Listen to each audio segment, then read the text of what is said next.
Hello, everyone. Welcome to The Calling Within. Today with me, I've got David Amor. David is a brain coach and also a public speaker, including a TEDx speaker. So David, welcome to the podcast. Thank you so much for having me. I'm very excited to talk about all things brain to you. It's a fascinating discussion, and neuroscience and your Huberman podcast and all those other podcasters talking about brain health and all of this lovely goodness. It's very demanded and talked about. So I'm very excited to unpick your brain, no pun intended, all about the brain structures and everything. So I guess to begin this conversation, what is your background and how did you get into all of this brain coaching? Wow. Okay. Where do I start? Okay. You know what? I'm going to open up, be honest straight away. All my life, I've struggled a little bit. So at school, my education, I would always have to overwork to feel like I wasn't lagging behind my peers. And I didn't really understand why. And I never received the support from teachers. And I always felt quite isolated. And that made me feel like very different. And so that difference within me made me feel quite isolated. And throughout the years, I always had this mindset of like, I'm always behind others. And I got kicked out of school. I got fired from my job as well. And all of these things just became fire to wanting to create change and understand myself. And so I went to a psychiatrist and I got diagnosed with ADHD. And I went down this rabbit hole through social media because it really emphasizes all the symptoms and the problems. And I felt a little bit lost. I felt a little bit hopeless. And I didn't want that feeling. So I felt like, okay, I might have ADHD, but I don't want this to be my limitation. I want to break this barrier and go beyond that. And so I did a lot of research, got involved with a lot of training courses, a lot of coaching courses, a lot of neuroscience courses, and just started loving this world of psychology and understanding people. And that's how I came today, because I want to help other people who struggle with focus, motivation, procrastination, all of these things that technology has caused and other issues. And I just want to solve them and show them and be a model to them. Wow, that's amazing. And thank you so much for being so vulnerable. And all those things you mentioned, motivation, focus, procrastination. Goodness, I struggle with them and a lot of people are. And I like how you mentioned technology here as well, because I feel like social media is such a big factor. And in your experience, what do you think is the problem besides sort of technology and social media? Why are people so unmotivated, losing focus all the time? What is it? That's a very good question. The brain is wired for survival, and it hasn't had enough time to adapt to today's world and age.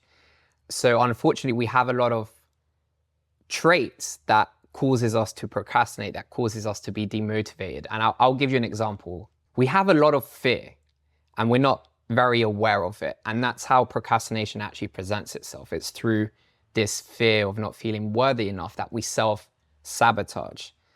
Now, when I talk about the brain being wired to survival, the brain will focus on negative stimuli. And that's an advantageous evolution trait, because if we focus on the negative, it means there's a potential threat. That's important to the brain because that's how it survives. Could you give an example of how this reaction works? Sure. So if you think of your thoughts, or anyone out there, if you think of your thoughts, on average, your thoughts will be 70% negative. And that's normal. That's natural because the brain has survived in that way to focus on negative stimuli. So let's say if you're doing a job application and you're going to have to do all these interviews, your brain isn't going to focus on the possibility of good things. It might actually focus more on like, oh, what if I don't get it? What if this happens? What if that happens? And it creates a lot of uncertainties and questions because it wants to protect itself. It wants to feel safe because the brain doesn't actually perceive the difference between a threat to life and just a threat, because it hasn't evolved enough and there's so much stimuli in today's world that the brain just sees threats everywhere. And it's like, oh my God, negative. I've got to focus on that. I've got to grab onto that.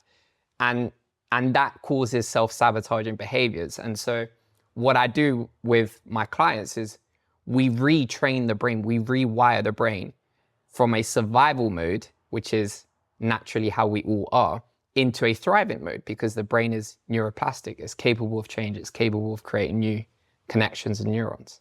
Wow. Okay, I gotta ask you, how do you rewire the brain? Because I would love to kind of reprogram myself. I'm quite an anxious person. And for me, I've had so many issues with limiting beliefs, like, oh, I'm not good enough, what if I'm gonna fail, all this kind of stuff. How can you actually do it? What are some actionable tips? And also, how long does it take? Do we need to be kind of working on our brains all our lives to rewire ourselves, or does it take some kind of time and then it's done and dusted? That's a good question. So it takes 2 weeks for a new neuron to be created. So if you want change and you want to see these changes happening fast, just give it 2 weeks at least. Now, to create long-lasting effects, it can take a long time to rewire a brain, because obviously all our life we've been accustomed to this fixed way of thinking, or we've been brought up, and our childhood development as well. Our brain is very absorbent during those years. And so what we get taught or what we absorb from our environment really becomes the narrative, and it's hard to change that. Now, how do we change it? It depends on every single person, but we need strategies to actually increase neurogenesis. So neurogenesis is the creation of new brain connections. So for example, one simple strategy is sleep. It's the number one way to increase brain connections in the brain. And so a lot of people underestimate how important sleep is. And the less brain connections we have, the more fixed the brain becomes, and the more steady and stable it is, that is actually harder to change. So the first thing is actually changing your lifestyle to increase the likelihood of creating new cells, so that you can create new pathways and new habits and new ways of thinking. Yeah, now it also depends on your age. I'm not going to ask for your age, don't worry. I'm 26, it's okay. You're 26, okay, okay, secret. perfect. So you've actually just gone 1 year past the peak of neurogenesis. And our cognitive decline, in other words, aging, happens from 25 years onwards. Our brain just doesn't have as much neuroplasticity. However, it only declines depending on our lifestyle. So people age faster and go through cognitive decline, increasing their chances of Alzheimer's, dementia, all of these diseases, by having a worse lifestyle. But if you have a lifestyle that actually increases neurogenesis, although you reach your peak at 25, your lifestyle can increase it. And if your lifestyle was bad, then it's going to go down. If your lifestyle is more or less neutral, then that peak will stay the same. So it doesn't mean that an adult can't go through neurogenesis. It just means they need the right lifestyle. That's it. Okay, that's great news for me. Yes. So then what are the things that we can do to facilitate this in our lifestyle versus certain things that we should do less of? Neurogenesis specifically, lots of exercise. What kind? Aerobic is really good. Okay, yeah. But any kind of exercise is great.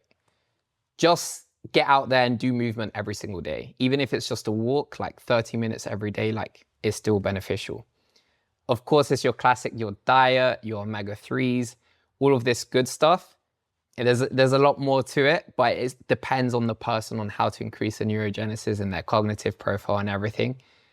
But one thing, if we want to break bad habits and we want to increase the growth of our mind, we got to do things that are uncomfortable to us. We got to pursue discomfort, because again, if the brain is wired for survival, the way it's wired to survival is because it keeps seeking comfort, because comfort is safety.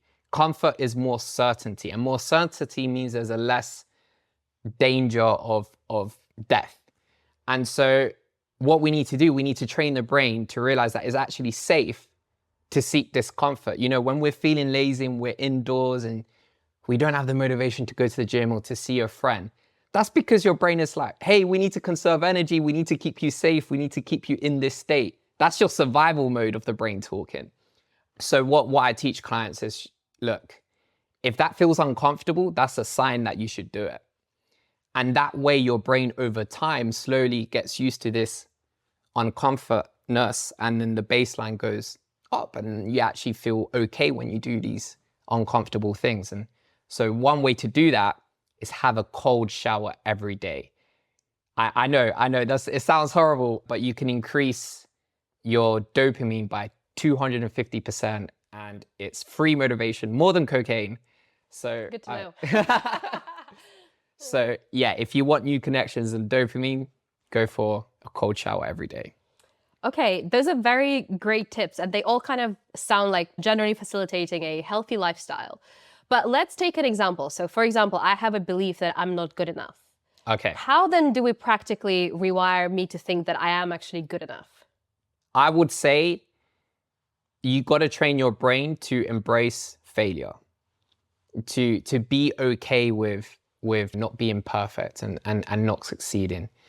The more we take risk, the more we embrace failure, the more we can actually build our confidence. Because through action, we're doing difficult things, but we're creating outcomes, whether they're positive or negative. But these negative outcomes, firstly, trains our brain to be okay with like fear and doing things that we don't feel capable of doing. And then the positive outcomes will give us even more confidence. So the more confidence we have, the less unconscious fear we will have. And that makes us feel more capable of doing things. And we feel like this stronger belief. And now it really is just believe in yourself. And I know you can't just say that to someone who doesn't believe in themselves and then they're going to be like, yeah, I believe in myself now. Just believe in yourself. And if you truly believe in that, you will get the results that you deserve. Now, if you don't believe in yourself, then the brain loves to be right. And so if you feel like you can't do that one thing, the brain will find excuses for you to not do that one thing. But if you truly believe in your heart that you can do that thing, the brain will find ways to do it. So take advantage of your brain and how it thinks. Yeah, affirmations, got to be careful with affirmations, because if you have affirmations every day and you repeat them to yourself, but you don't truly believe in them, it's like you're creating more disconnect with your brain. Because if you say, oh, I'm the best, I'm the best, I'm the best, I can do this or whatever, but there's a part of you that truly doesn't believe in that, you could be creating more distance because you're like, that you're lying to yourself, if that makes sense. What about a fake it till you make it approach? I might be saying those affirmations for some time and I'm like not believing them, but then at some point I start to think, oh, actually, maybe I am the best. I do like the fake it till you make it approach. I think it's very effective. I'm not sure how effective it is with affirmations, but I'm sure to a certain extent it is effective. But yeah, just act like you're going to achieve this thing. Act like you're going to get amazing things, and you will attract those things. And it's not necessarily through manifestation, but it's the neuroscience behind your brain that when it believes in certain things, it will consider that as important information, and it will scan its environment to find those opportunities rather than finding threats and finding excuses like procrastination, delaying things, and not being motivated. It's very interesting because what you're saying, because I'm spiritual and I explore the sort of spiritual disciplines. Yeah. And what you're saying is very sciencey and it's got a lot of neuroscience background, but it's actually a very spiritual thing as well. It's kind of the external world is reflecting what is internal. That's so true. But this is just us describing this in a sciencey, in a neuroscience way. In a neuroscience way, which is so incredible. So for me, as somebody who is into all of this, it's very interesting to see the parallels between the two worlds. Yeah. Even the people who are not really into the woo-woo things. Yeah. For them, this thing works, amazing. For us woo-woo people, we practice it through the other way, but it basically leads to the same outcome. Exactly. And especially if you believe in that, even if it's woo-woo or whatever, if you believe in that, that works for you. And that's absolutely fine. The approach necessarily doesn't really matter. It's the results that you're getting from that approach is what matters. And if I go into a bit of depth with like the neuroscience with the brain and like manifestation, for example, I'm going to ask you a question. How many red cars did you see today? 0. Okay, you haven't been out of the house today, or? I actually haven't, but I mean, I can look outside, but True. Yeah, I haven't really noticed any cars. I mean, it doesn't mean there weren't any. I haven't consciously registered any red cars. Yeah, you haven't consciously registered those red cars because a red car, like, what's the importance of a red car, right? The brain doesn't see it as an opportunity. But now, if I tell you, okay, tomorrow for every red car you see, I'm going to give you £200. How many red cars are you going to see tomorrow? As many as possible. I'm seeing her eyes like, yeah. So what happens there's the reticular activating system of the brain. And that part of the brain will filter this information as important. And so it will look for it everywhere and it will become more conscious of it. And so when you truly believe in something and you feel that one thing is very important, like for example, vision boards can be very effective because you see that every day and you visualize this thing. So then your brain is like, okay, this is important. I need to scan for every opportunity to make this a reality. And so the brain itself will start to see red cars everywhere. And whereas before, if you didn't truly believe in that, then the brain doesn't want to find those opportunities and it will actually find more threats around you and it will focus on those threats rather than moving forward. Keeping on the spiritual aspect of things. Yeah. Meditation and mindfulness. Mm-hmm. Do you have any sort of evidence or sort of practical tips? How does practicing meditation and mindfulness help our brains? Okay, yeah, no, meditation mindfulness is amazing because it's a way to remind the brain that you are safe and you are present. Because our thoughts, how our thoughts can be, they can go wild and they can go crazy and we can engage with rumination. And the more we engage with rumination, the more networks we create in that part of the brain and in the default mode network. And it just becomes more reinforced.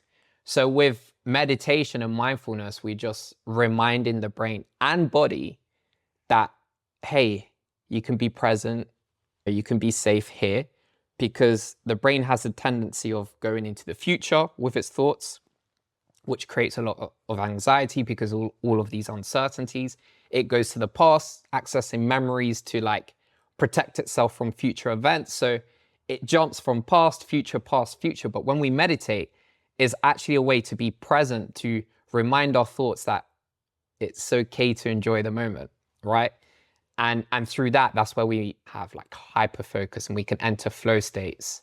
When we're constantly jumping from past and future, it's very hard to focus. And yeah, evolutionary, that was advantageous 1,000 years ago because it's protecting us from threats. But now it's not that advantageous if we want to be productive and efficient. 100%. And I like how you mentioned the present moment and the importance of being in the present. And you also mentioned anxiety, which is something I struggle with. Yeah. In your experience, is that then the key to solving anxiety, is just to cultivate this inner presence or inner presence, to be in the presence and rather than projecting into the future or the past? That's one way. But it really depends on the person and where this anxiety stems from. So, 5% of our mind, our brain is conscious. And that's a very positive estimate.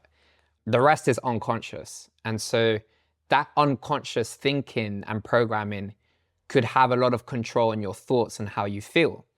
And so I think it's really important to dissect what this unconscious programming is. Now, this unconscious programming could have been caused during childhood development and parent upbringing or schools, peers, education, whatever it was around your surroundings when you were growing up, that can have an effect. So if that anxiety comes from a specific trauma or specific experiences, then what needs to happen is the root cause needs to be solved. And it's like healing those traumas. Now, a lot of people think they don't have trauma because that word carries a lot of weight and it's quite a powerful word. But literally small traumas in children can have the exact same effect of an adult post-war trauma. And it literally has the same symptoms. And for example, ADHD, which I have ADHD myself, a lot of the time it's actually unresolved traumas, which show up in symptoms like lack of focus and procrastination, and it just comes from all these root causes. Wow. Thank you so much for that. So you mentioned procrastination and focus, and I want to ask you about multitasking and how does this play into all of this? Because I have heard, I don't know if it's true or not, that multitasking is a myth. You can't truly multitask. How do you recommend approaching your to-do list if you've got loads of things to do? How can you do it in the most efficient way while maintaining the focus and decreasing procrastination as much as possible? That's such a good question. When you find out, let me know. I'm joking. I'm joking. Yeah, the brain is wired for singular focus. So yeah, you multitaskers out there, you're doing it wrong. It's really hard to focus on multiple things at the same time. So I think it's really important to block your day into hours and do certain tasks or activities in these hours, or even have days. For example, the way I structure my week, I have specific days for client calls. So I have all my calls in one day. And then other days I'll have a specific day where I just record content for social media and come up with ideas for future planning events. And so each day is structured in a way so that my focus is like, okay, I need to do this today. And then that becomes a habit. So I know that each day represents something. And then habits just reinforces the focus of that particular task. I would also say have a priority list. So it depends on what you're doing, but what is it that you're actually trying to achieve? Ask yourself that question, like, what is the goal? What is the ultimate goal? Are you trying to make money? Then what is actually going to bring money to the table, for example? And then make that your priority list, because it's actually lazy to be busy. And a lot of people just make themselves really busy with all of these tasks and admin as a distraction, and they're not actually getting done what's actually important. So creating that priority list, I use Notion as an organization tool. It's this app, it's great. And I have like this task database where I can like see, okay, what's important today? And then I just put it in my to-do list for today, and I block it into the hours and the days that those tasks are categorized in. Yeah. Wow, I'd like to take a look how you do it, because I'm using Notion right now. Oh, Notion's great. Yeah. I don't know. I don't really know what to do there. Like, it's Okay. I take notes, but I have seen people using sort of some kind of fancy ways of organizing their life. So I should probably take some notes how you do that. Yeah, sure. It's all about experimenting and finding your own way. But yeah, I could show you the template I use. What about memory? So Ooh. another big thing for all of us. And actually, I've noticed, because when I was at university, I was learning so much information every day. But then when I stepped out into the workforce, I was still learning, but I feel like not at as much volume. And I've noticed that my memory is not maybe as good as it used to be 5 years ago. Yeah. How can we ensure that we don't lose the effectiveness of how our brain stores memory, and how can we improve it? Memory for me is one of my weaknesses. However, I train memory and I train people how to improve their memory. There's lots of fun techniques that we can use. For example, at school, we've been taught to read a book, right? So think about it. You're studying, you're reading this information that becomes visual. So you're reading this visual information, but then your brain translates it to acoustic. So you're saying, okay, the brain has millions of neurons, and then you're translating that in your head, something that was visual, into something acoustic. And the brain loves visual information. It's prioritized way more. So visual memories the brain's gonna hold on to that way more than just words and acoustic sounds. So training the brain to use memory in a visual way is an amazing memory technique when you're studying.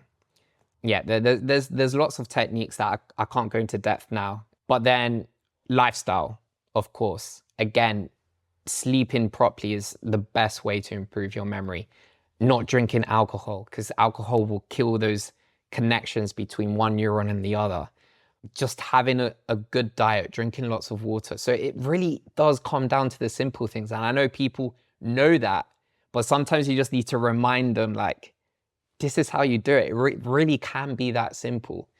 Another good way to train memory is being present.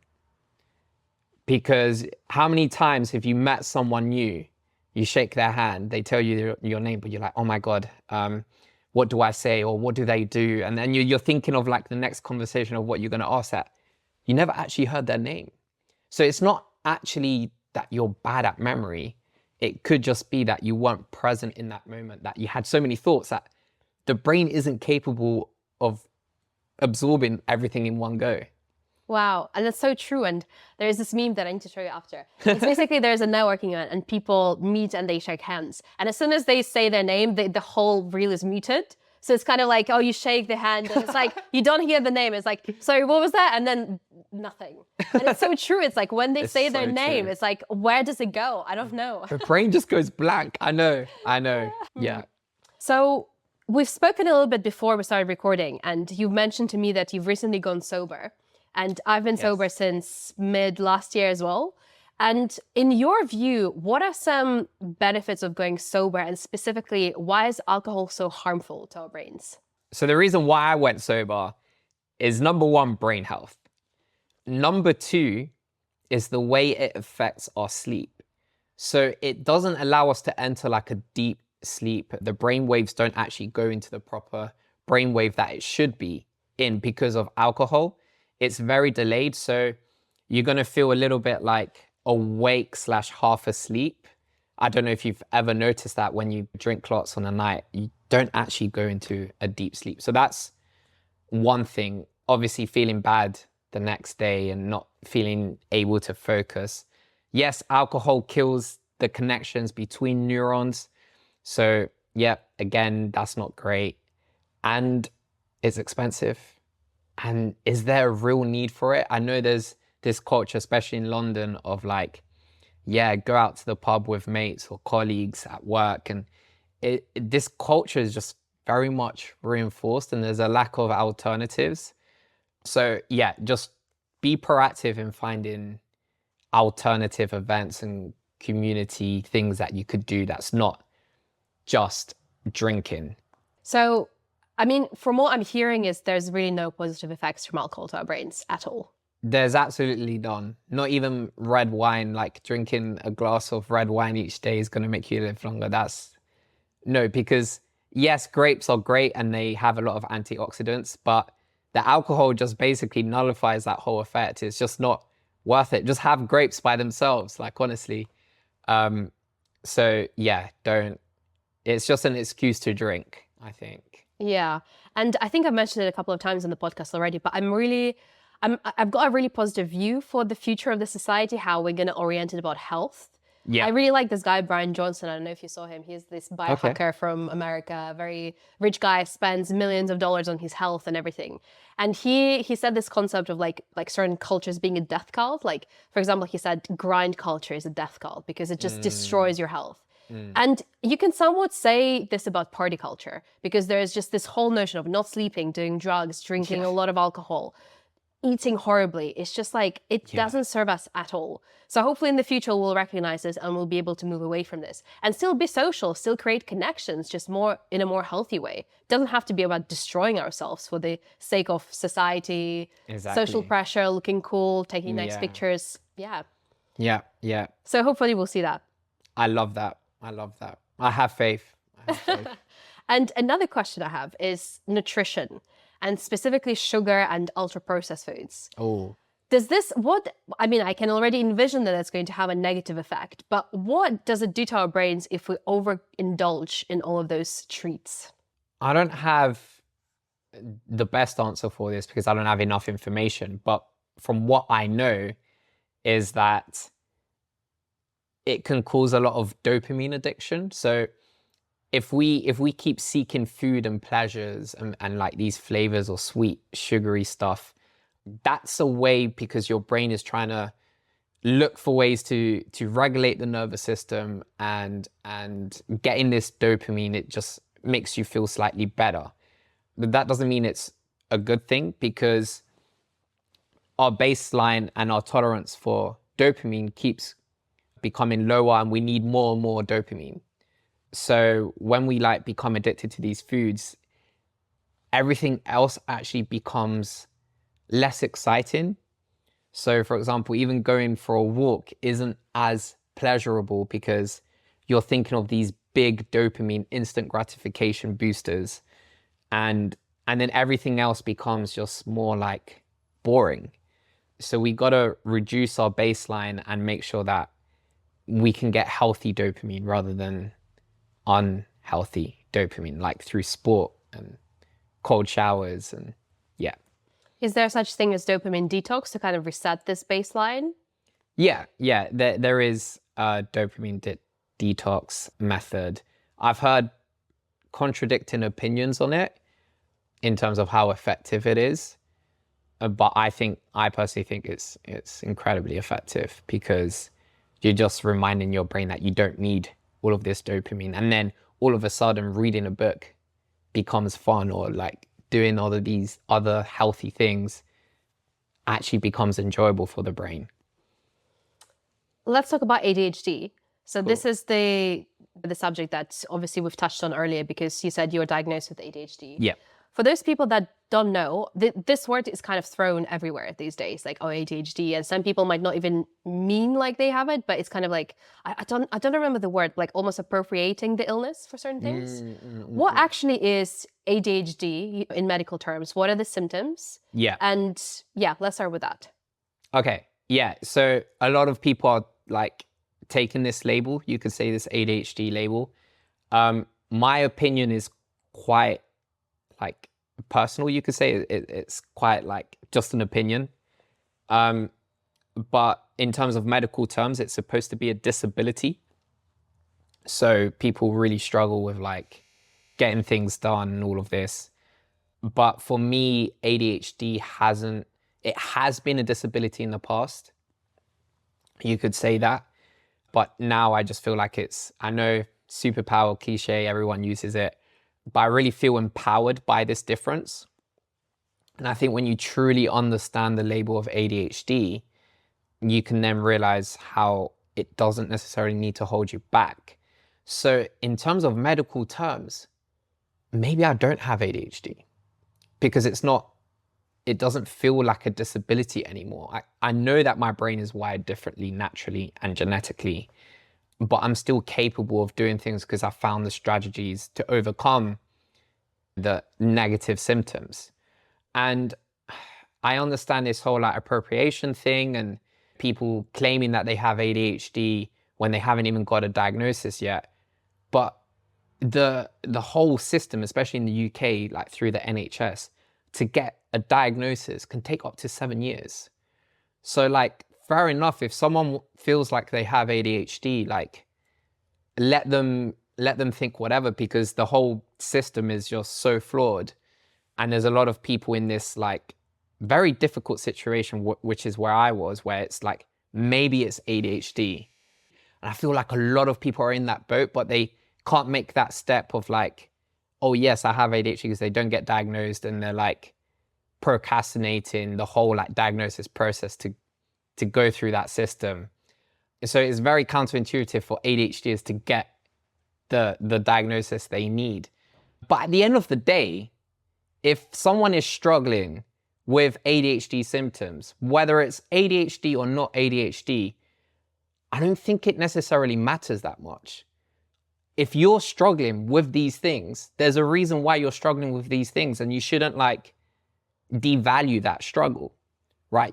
Because a lot of people might think like, oh, I don't have ADHD, but I've really struggled with focus and this, and then they feel stuck. They don't know where they are, what they have, and they blame themselves. And it's like, at the end of the day, a label isn't that necessary as long as you do the things that you need to do to overcome it.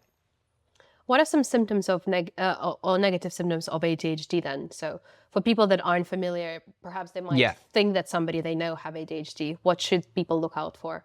So there can be a spectrum of like hyperactivity or like very disconnected, very like low energy. So I went through like a lot of chronic fatigue where I was just sleeping all the time, completely disconnected, because I just didn't have the motivation to do things. There could also be a lot of symptoms that overlap with depression and anxiety.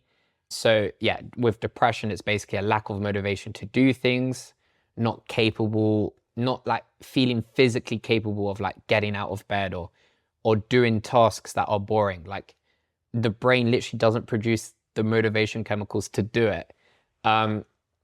So people that are bad at texting tend to show ADHD tendencies, or that like send multiple texts in one go. That can happen. But again, this is like very generalized things that anyone could have. Emotional dysregulation, so your emotions might be very reactive to things compared to your neurotypical person, or it could just be very like apathetic where you just become quite emotionless. So there's just an imbalance of things. But for me, it's just a different brain. It's just different wiring that has a lot of wiring towards survival. So it can be advantageous in terms of like a survival perspective. So maybe ADHD is just an evolutionary advantage to what 1,000 years ago was. Is there anything specifically that causes ADHD? Because from my understanding, there is a rise. It's either because we diagnose it better or because more people have it. What is the leading sort of reason Ooh. behind ADHD? Is it genetic? Can you Yeah. acquire it? How does that work? I want to learn more about this because right now there's research, but not enough. I think, yes, it is because there's more awareness. So there's more diagnosis. I also think it's the rise of technology, which is shortening our attention span and like making us more addicted to dopamine. So everything else becomes just, you require a lot more effort to do things because you don't have the motivation, because the only way you get motivation is through instant gratification, scrolling and all of these things. So it's junk dopamine, and that causes ADHD symptoms. It's also, it could be like learning from your family. So if there's a family member or like your parents and they have ADHD and then you copy those behaviors. So it could just be vicarious learning, or it could be genetic. There was like one study, I believe, if your father has ADHD and you have a son, that son has a 70% chance of also having ADHD genetically. So there's a range of things. You can have ADHD from your environment, so you don't have to be born with ADHD. You could have experienced some trauma, and not healing that trauma could then show up with ADHD symptoms as well. But there's so many overlaps with like anxiety, depression, trauma, and sometimes it's hard to know, is this actually ADHD? Is it curable? Is it genetic? Is it technology and we just need to retrain the brain? I think whatever the answer is, at the end of the day, the brain is neuroplastic and it can change and it can adapt. So those negative symptoms can at least be reduced. Do you know what the amygdala is? I know it's a part of the brain, but that's Yeah. about it. Okay. So it's here. It's like a little almond size structure. And I call this structure Amy G. It's a better way to remember. We're not a fan of Amy G. So sorry if there are any Amy Gs out there. But basically it's the emotional center of the brain. And what this does, it prioritizes emotions, and the priority list is fear first always. So even if you're feeling happy or excited and all of these things, if there's an element of fear, that will be processed first. And so what can happen, there's a thing such as the amygdala hijack. The perfect example is when Will Smith did the big slap. He went through an amygdala hijack. So this part of the brain, when it feels fear, it actually shuts down other brain structures. And so the prefrontal cortex, for example, which is responsible for like rational thoughts and focus, just gets completely shut down, and the amygdala takes over. So it's like all this anger and this fight or flight response of like survival comes into play, because obviously 1,000 years ago, if we see a lion, we feel all of that fear. We got to go into like, I got to fight straight away, or I'm going to run. And so when fear is present, that it can happen with relationships as well, like pushing someone away and sabotaging the relationship without even realizing, because there's that fear of connection and intimacy. And so we might love that person, but fear gets prioritized. So we might then start to push them away because we have this fear of like, it's unconscious, so not many people understand it, but there's this fear of like being rejected. And so we might then start to judge a person or focus on their negative traits because our brain's protecting us because of that fear. And it's all because of the amygdala. So just so I understand, so if we have any deep-rooted fears in any area of life, they will always almost be manifested first in our emotional center of the brain, so the amygdala. Yeah.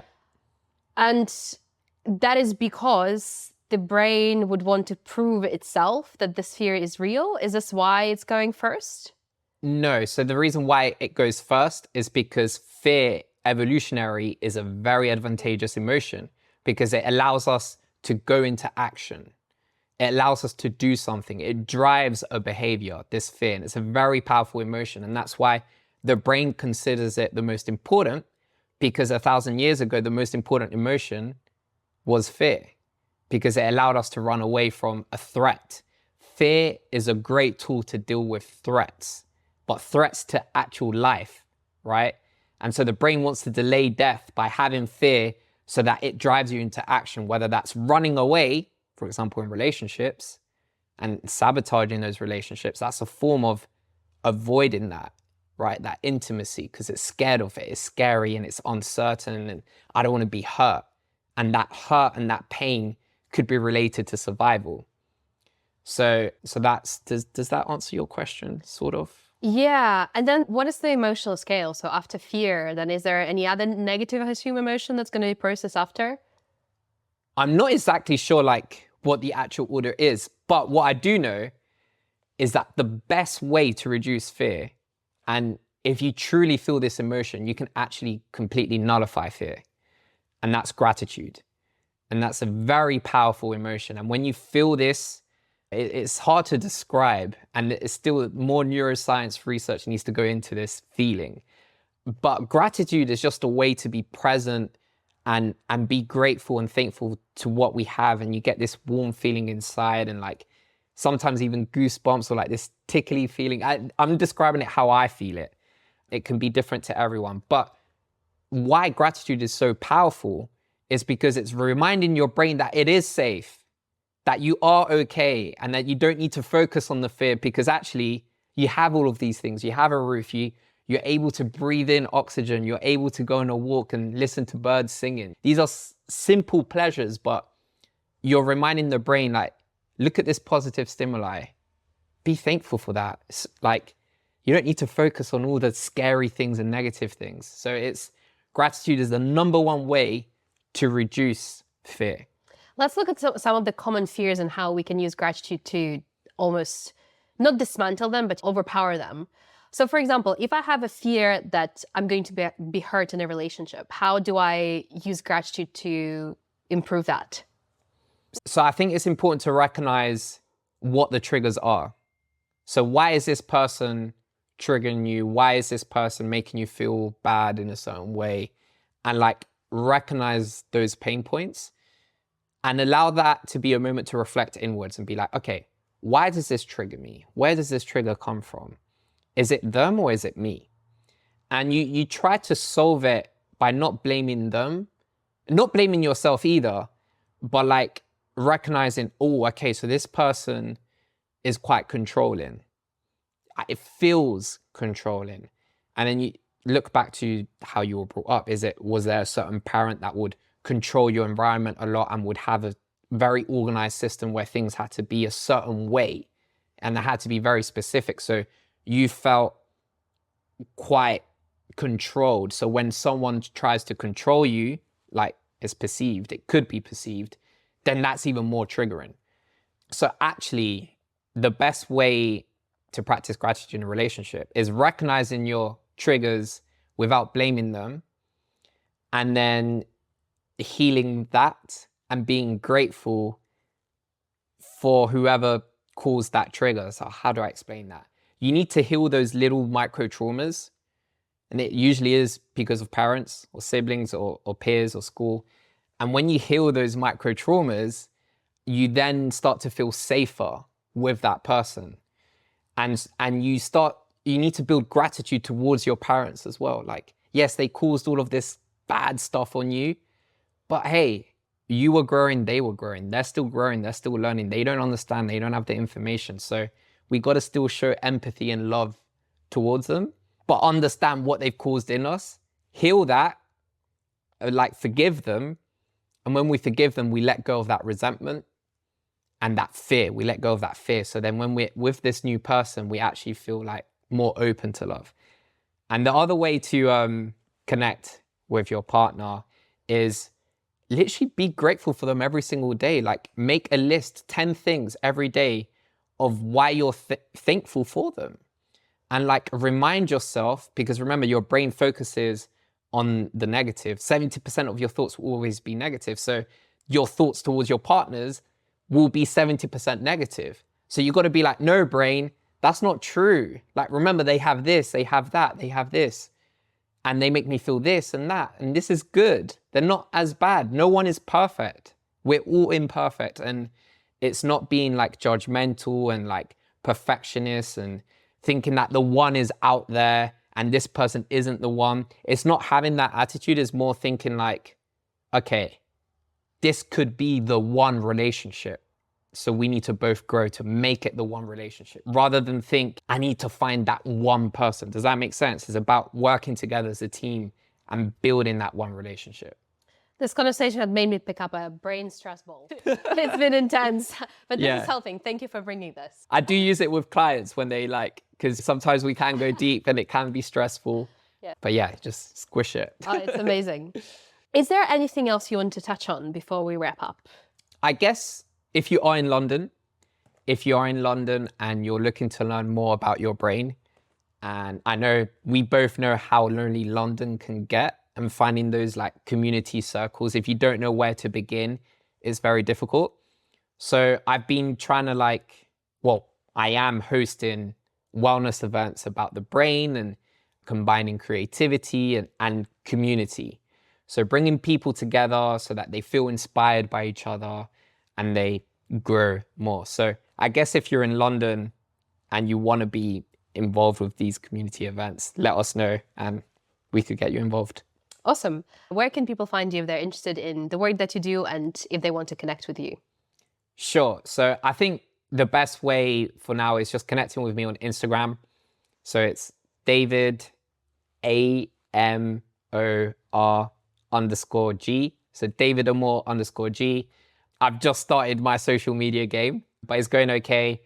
And just message me. Feel free to ask for more information. I do free discovery brain calls where we go deeper into your brain. I could send you a psychology test and you fill it out and then we try to understand, so that's why you do this and that, and how can we empower the brain to achieve your goals and your true dreams. And so yeah, I do those for free. And then yeah, if you want to sign up to a workshop as well, we do them monthly and we have community events. So I will post all the updates on Instagram, but find me on Instagram. I think that's the best way to communicate with me. Amazing. Thank you very much, David.